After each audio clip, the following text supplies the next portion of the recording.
Hello, good morning guys. Ngayon naman ay kakabit natin tong ating wall lamp na binili ng ating kliyente.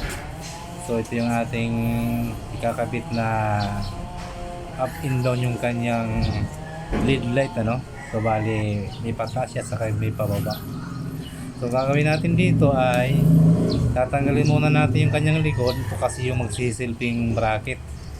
So yan muna ang ating tutok sa pader para maikabit natin ng buo yung ating ilaw.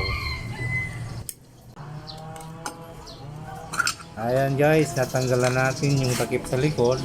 Bali ito kasi yung magsisilbing bracket nya. Kailangan natin itong itok sa pader para maikabit natin yung ating ilaw, ano.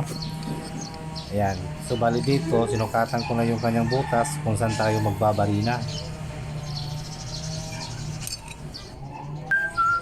Ayan guys, bago pala tayo magbubutas ng para sa tox, kailangan nakalibel yung kanyang bracket, ano, para pantay yung paglagay natin ng ilaw.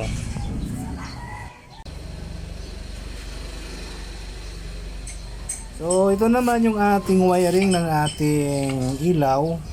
So ayan yung ating source. Yung black yung live natin, saka yung white yung neutral. So dito naman sa ilaw ay may tatlong wire tayo dyan. Yung kulay brown, yun yung live, saka yung blue, ito naman yung neutral. Saka yung may stripe na yellow, yun ang ating pinaka ground.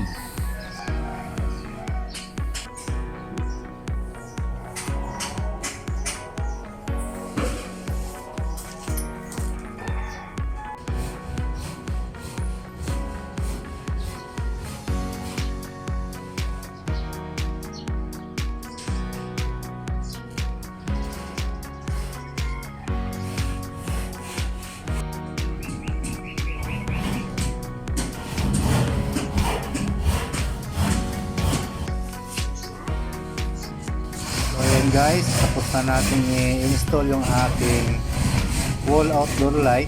So bali kinalabasan niya, no. Kaya lang di pa natin yan mapapailaw dahil hindi pa naka-energize yung buong bahay, no. Hindi pa natin na-tap.